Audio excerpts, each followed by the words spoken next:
What's up guys, it's your boy Will, and in this video I'm going to be showing you how to rank up fast in Valorant. If you want more content like this, please subscribe and turn on notifications so that you won't miss another video.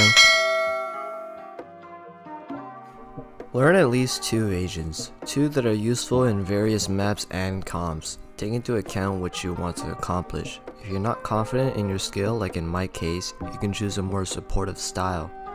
My picks are Cypher and Killjoy, and I can play Omen when my team desperately needs smokes. I stick to those, but I know what every agent does. So should you. Learn your agent in depth, but don't try to learn every arrow from Sova or every camera from Cypher. Those are useful, but if you focus on really specific uses for your abilities, you may lose focus on the general state of the game. If you shoot the same arrow 4 rounds in a row, chances are it will get destroyed before revealing anyone, or they will be ready to hide from it. You don't need to be familiar with every single gun in the game, but pick 4 or 5 you are comfortable with that fit different economies and better if different styles, pushing, short range, long range. The guns I play are Ghost, Marshall, Spectre, Phantom, Vandal, and Operator. You don't have to understand what you're supposed to be doing in that round, what your economy looks like, and pick a gun accordingly. If I'm holding mid in Ascent, I want a gun that is effective at long range, so I would choose between Marshall on a cheap round, Phantom or Vandal if I'm wealthy, not massively wealthy, or Operator when you're rich. I will not sell a gun unless I die or I hit the limit of 9,000 credits. It's a waste of money. If I live with a Marshall and can afford a Vandal, I will stick with the Marshall, even if it's another gun I'm not familiar with. Spending credits on a gun when your economy is not great will make you have to save sooner if things go south. Do not hesitate to buy guns for your teammates or to request guns if you see they can afford it for you. That Spectre you can barely afford for your Phoenix can make him clutch around or get an entry flag when he couldn't get without it. However, be wary. That guy who buys operators every round and has not gotten a kill in the previous 3 can be harmful wasting too many creds. Offer him a cheaper gun maybe, but don't make him play pistol. If your team is saving, save. Don't be that guy who buys when the team calls for saving and saves when the team buys. Chances are your team will not win when saving and you're likely to die, so you will lose your gun. If your team buys and you can't, request a gun or force. If they rush the site you're holding with a pistol, you'll likely not kill anyone and your team will have to retake 4v5. In terms of when to save or clutch, I would say more often than not, it depends on what site or what map you're playing. If A site is hard to retake and both of your players on site died to begin the round and the spike is planted, it's likely better you save. However, if they burst A site and your teammate goes down but you know someone on the team lurks, you could try to take advantage of the fact that you know one person will be late to the party.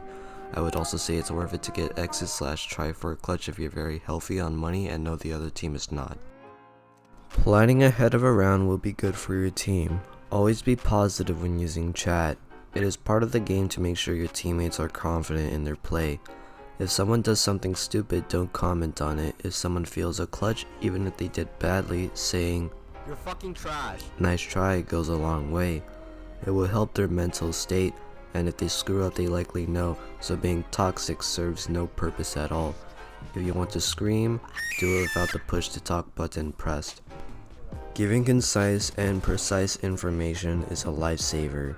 Your team does not need to know they killed you because you were distracted, but they need to know if you did damage, where the person was, and perhaps what gun you were killed with. If you were killed more than 10 seconds ago, chances are the enemy has moved.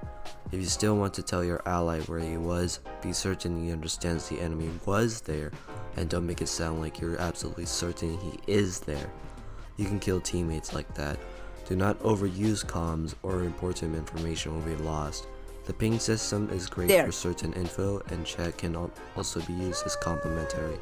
For example, I will use voice before and after rounds for discussion and encouragement, and during rounds to point enemies on the map, always giving an estimated number. 3. Pushing B from mid is good info. I hear steps sewers is good info. They're here when you see a raise grenade is awful info. They can be baiting or not pushing or whatever. Be accurate. If I die, I will tell my teammates how much damage I did to the enemy and tell my teammates where they are. I will not bother with Reyna if she healed, and if it's Sage or someone close to Sage, I will simply say no armor. Sova lit 140 with op makes my teammates know he's one-hit, but be careful around him anyways. Raze lit 30 is also good info. Reyna lit 140 is bad info. If your teammate thinks she's one hit but she healed off your soul, he's probably dead. Sage no armor is good info. She's at most 100 health and a Marshall can safely aim for the body. This is different for every person, but you can try my process. Before hopping onto a ranked game, I play one deathmatch to warm up and then play one casual match of Valorant to get ready for ranked. Play like there is an enemy in every corner and smoke, checking corners even if you think your teammate did, especially in low elo, saves lives. Smokes are easy to push, especially when defending to surprise the attackers. Don't be that team in the clip that pushes a smoke and gets one tap from behind by a smart omen. Crosshair always at head level. This is hard, I'm still working on this. The less you need to move your mouse to kill someone, the faster you kill him, and you take less trade damage. It's a win-win situation. Think before you act, but follow your instincts. Do not autoplay. You need to be in the enemy team's head while not allowing them to get into your head. Be calm. Not clutching because you misfired is totally fine. Not clutching because you got nervous is a problem. Be wary of how your abilities affect your teammates. Don't solo ult through them. Don't blind them. Don't raise grenade them. It will make them instantly not trust / like you. If you accidentally do, apologize. Change things up and look for patrons in the enemy. If the enemy omen pushes B while defending, hold a pixel where you can easily kill him next round. If Cypher was behind the same box the last 2 rounds, pre-fire it. Change your style even if the last round you did perfectly with it. Not dramatically, but don't cover the exact same angle. They will likely know.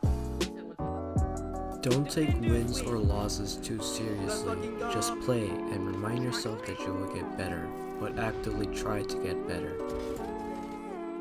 If you're new, sensitivity is key in FPS. Do not copy your favorite streamer's settings. Maybe copy their crosshair, but not sensitivity. To get a sensitivity you're comfortable with, hop into the shooting range. Pick any gun and set it to medium difficulty. Shoot them as fast as you can and see where it lands.